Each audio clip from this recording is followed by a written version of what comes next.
अस्सलामुअलैकुम वरहमतुल्लाहि वबरकातुह। मोहतरम नाज़रीन, अभी मैं मैदान अरफात में हूँ और मेरे पीछे आपको जो ये पहाड़ नज़र आता है ये जबल रहमत है।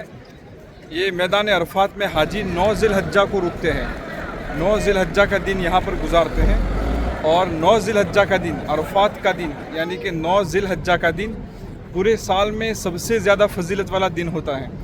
जैसे रातों में शब कदर सबसे बड़ी फजीलत वाली रात होती है, इसी तरीके से दिनों के एतबार से अरफा का दिन, 9 ज़िलहज्जा का दिन, जब यहाँ हाजी दिन में रुकते हैं वो सबसे ज़्यादा फजीलत वाला दिन होता है। और ये भी बताया जाता है कि इसी पहाड़ पर हज़रत आदम अलैहिस्सलाम की और हज़रत हवा अलैहिस्सलाम की मुलाकात हुई थी दुनिया में उतरने के बाद पहली मरतबा।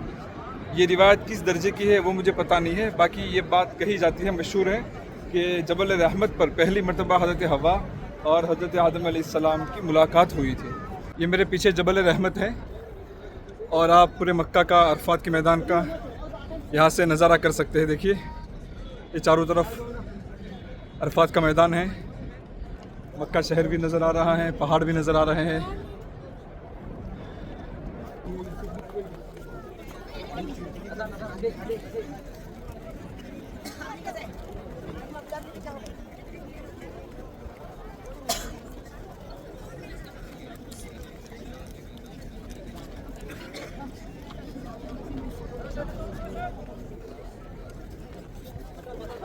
दोस्तों ये मेरे पीछे जो है वो मस्जिद नमीरा है, अरफात के मैदान में है।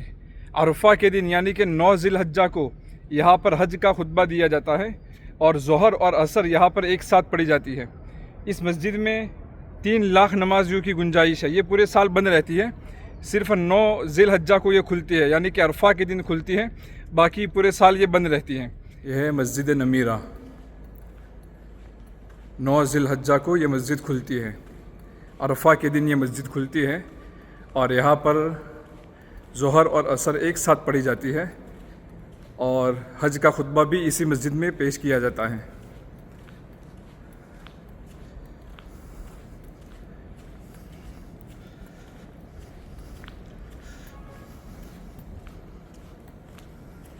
ये बहुत बड़ी मस्जिद है, इस मस्जिद में 3 लाख नमाजियों की गुंजाइश है।